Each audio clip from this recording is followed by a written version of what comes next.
The 6-5 is back, and we are talking about our favorite subject, and that is AI.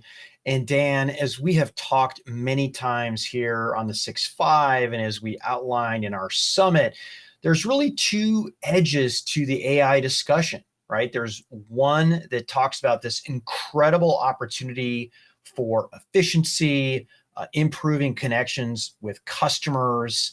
And then there is navigating risk, right? There is risk with doing anything, and particularly when you're looking at the amount of data, the type of data, and the velocity of data, there is inherent risk there. So you have CIOs that are having to balance that.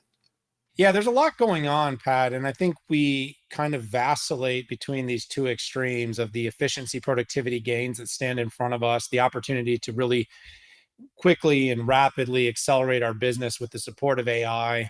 And then there's the other side of it's the kind of general concerns about it, right? Safety, privacy, security, accessibility, quality, all the things, accuracy that we've seen in the early innings, early as in, we've been doing it 40 years, but let's say the early innings of AI in the conscious of all people that's taken place over 2 years. So yeah, I mean, look, it's really exciting. And I think everything our data is saying is that any company that wants to be a serious company in the future has to figure out how to embrace this, but with balance, Pat, with risk in mind. It can't just be go, go, go. Exactly. And we're on the cusp. We're about ready to hit Pure Storage's Accelerate conference in Las Vegas, and they surveyed their customers and potential customers, and they peeled the onion on the two elements of this opportunity. It's in my pleasure to introduce Maciej Kranz, who runs the enterprise business of Pure Storage. Maciej, welcome to the 6-5. First time here. It's great to have you. Thank you for having me over. Absolutely.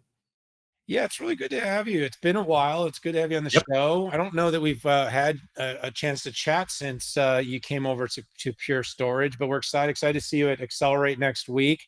Yeah, but I want to talk about this survey. I went through the findings, really interesting. We have a dedicated CIO practice. We spend a lot of time thinking about what's on the minds of senior IT leaders. And, Pat and I you heard us in the preamble, and we set this up all around kind of the other side, the risk side. And that was something that was really evident in the survey data. Risk is more prevalent than ever, and it comes in many forms. I think you heard us kind of give our piece on that. Give us yours. What's the thought behind that comment? Yeah, and you're absolutely right. And I think risk is something that I think we've been hearing from customers for the last couple of years, right? A big focus on and the number of risks that have been increasing. And it really came through very much in the survey. So just as a background, so we surveyed roughly 1,500 CIO and sort of IT decision makers around the trends that you've outlined. How do you balance risks on one hand and then innovation and the AI on the other? And on the risk side, I think some of the themes were kind of expected, right? So obviously focusing on cyber, focusing on disparate systems, focusing on increasing technical debt, the risk of kind of runaway costs of cloud and how you mitigate it. But what I actually found very interesting is that increasingly the IT organizations are also focusing on the risk of power usage, power cost, power consumption. So I guess the organizations are starting to be more sensitive to that topic as well.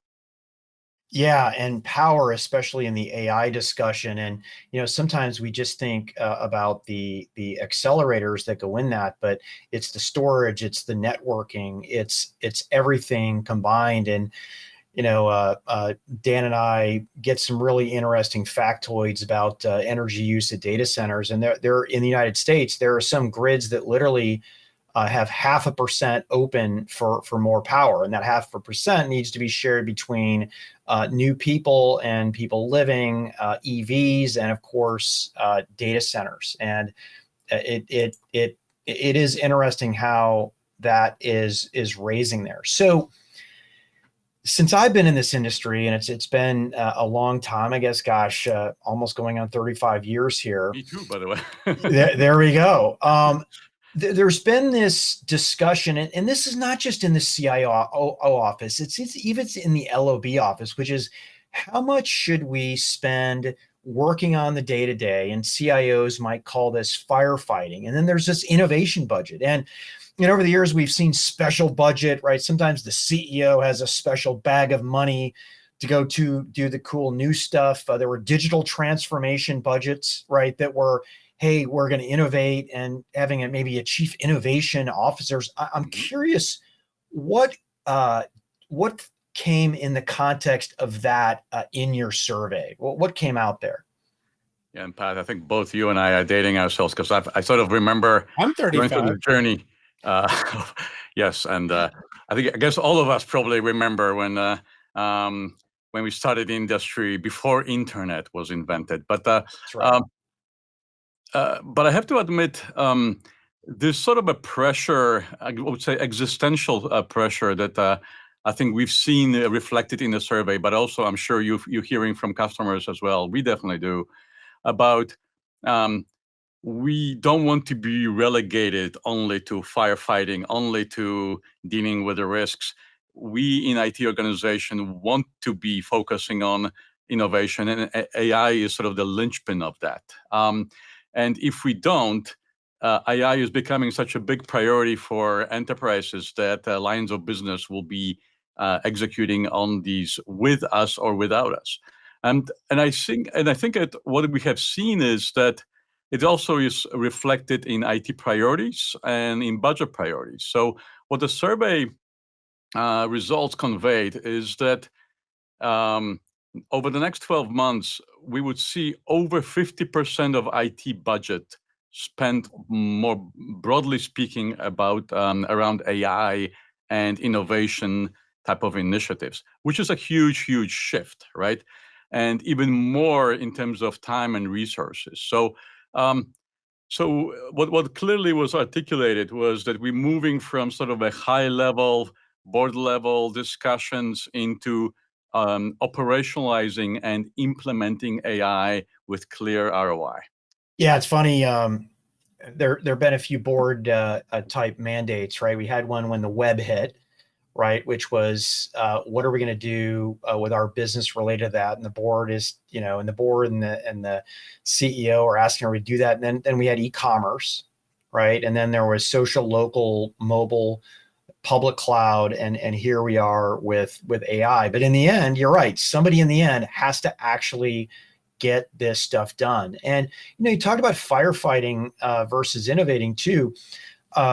You have certain sets of people.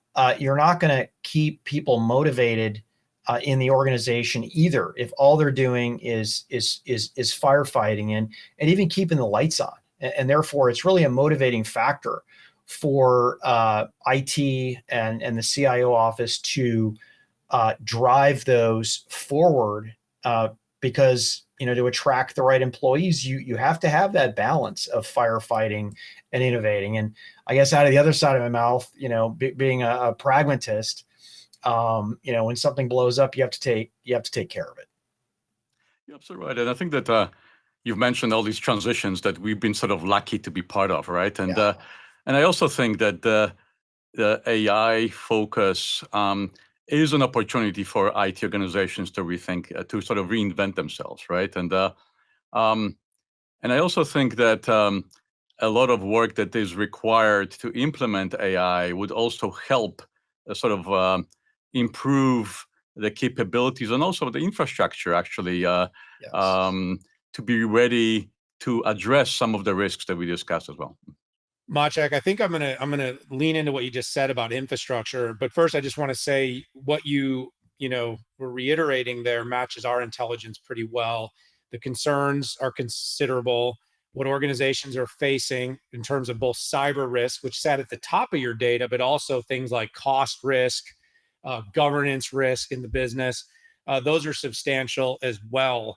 Um, you know, we kind of look at this as the great reset, this whole AI. It's resetting every business's go to market. It's resetting how they want to think about resources. And it's, of course, resetting how they want to drive experiences. And all the while, it's opening the doors for, very productive organizations. We hear things like one-person billion-dollar companies. So companies are all thinking about how to do things completely differently. But the one thing that is absolutely evident is the runaway demand for infrastructure.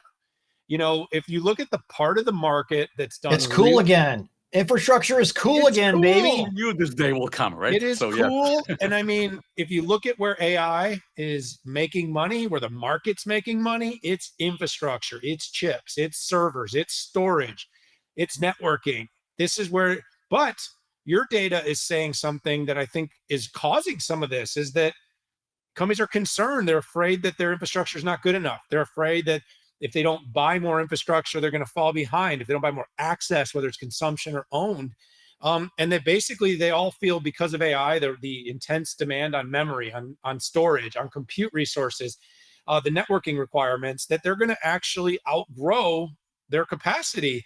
Talk about that risk. I mean, that seems pretty substantial. yeah, and I think that what was remarkable in the survey that I think it was 98%, if I remember Exactly. correctly, It was right? the highest number you had at least in the Right. infographic. Right. That the 98% of respondents said that they don't think their infrastructure is ready for AI, right? Um, and for lots of reasons, focus on cloud before and their investments in some of the infrastructure, but also the requirements are different, right? And Daniel, you've outlined some of those, but I also find that there's a silver lining in it, because as the organizations need to upgrade their infrastructure, they also need to rethink their architectures, right? Yes. And a big move to Kubernetes is a good example of that, to be ready for AI.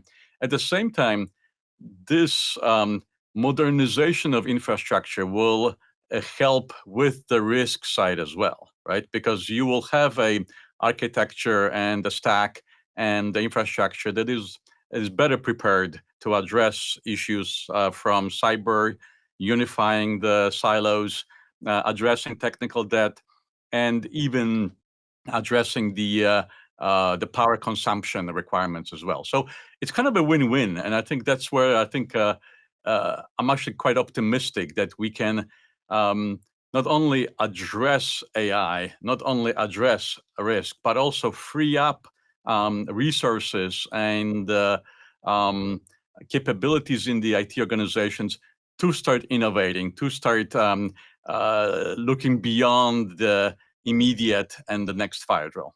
Yeah, so Maciej, just real quick, I think the innovation part of it is pretty clear, how relooking at your infrastructure can unlock that, right? Whether it's on the data side, whether it's training, inference, running the application.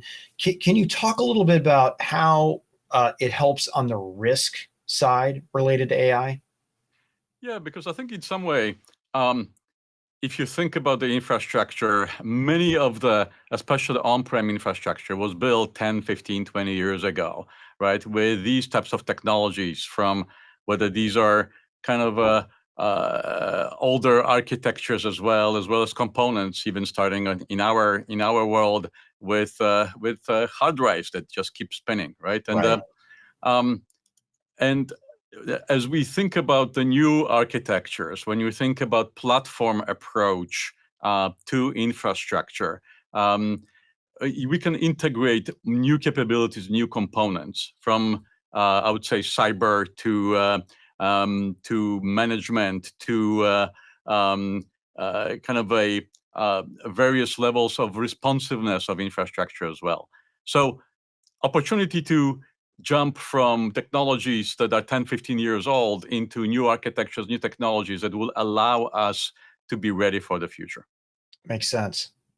No question, Maciej, there is this wave of demand, and it's going to be coming for all the infrastructure that's available. We're seeing it with compute, but it's going to flow through, as I said before, with network, with storage, connectivity. It'll move out to the edge and then now onto devices.